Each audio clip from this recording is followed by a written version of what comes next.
Donna, the Inkameep fire is burning on this mountainside right next to the heart of BC wine country. The blazes are basically scattered in a 30-kilometer long strip from Osoyoos here in the south to Oliver up in the north. Now, check out this video. This was the scene of that mountainside from Osoyoos Tuesday night when we arrived. Some people in Osoyoos were literally going out into their driveways and front yards with lawn chairs to watch that fire, wondering what would happen. So far, a couple of hundred properties have been ordered to evacuate. Hundreds more are on evacuation alert, including some on the outskirts of the town of Oliver.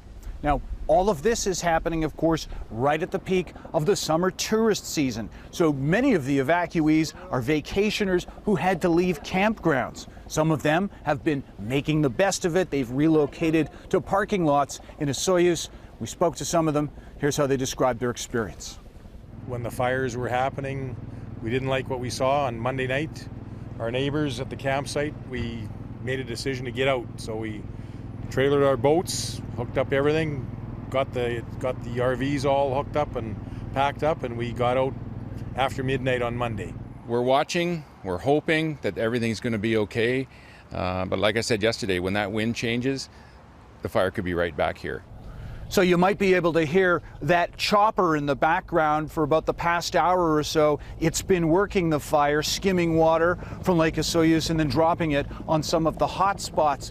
The continuing problem here, not just at this fire, but throughout southern British Columbia, has been really challenging weather conditions. This morning, it was very windy in Osoyoos, but the big problem is these persistent dry conditions and the forecast, which is offering no meaningful rain on the horizon.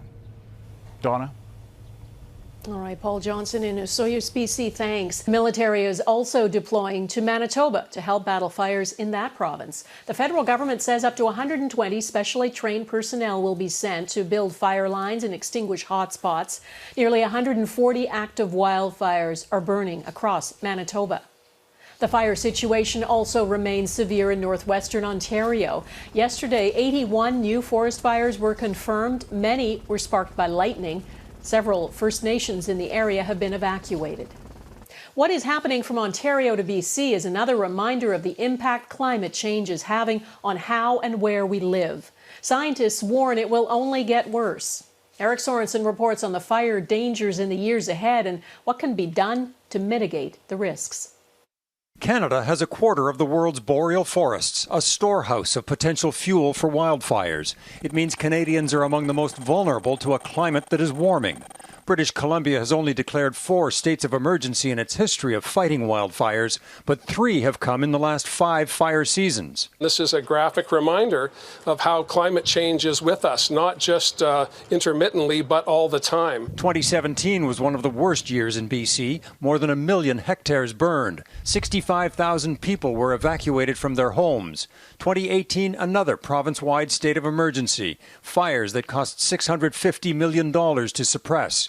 And 2021 saw the town of Lytton incinerated. Again, residents fled. Increased evacuations, a sign of the times. It used to maybe be fairly rare, but now it's every year there are many. Right now, there's thousands of people out of their homes. In BC, there have been over 1,100 wildfires in 2021, more than for the entire fire seasons the previous 2 years. In all, 300,000 hectares have burned so far, 3 times the average for this time of year. We're ending up with larger fires that are more intense. The amount of hectares that burn each year has doubled since the 1970s. And that increasing trend of the area burned is focused in Western Canada and in the north. British Columbia declared its first state of emergency for wildfires in 2003 when the Okanagan was ravaged by fire. 200 homes in Kelowna were destroyed. And since then, communities have only become bigger. BC's population has grown by 1 million people. More are living in or near forests.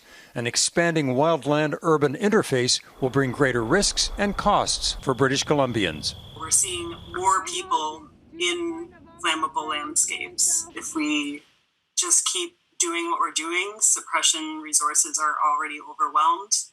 And with climate change, more people living out in burnable areas, it's only going to get worse. Experts say Canada is a flammable country, built to burn.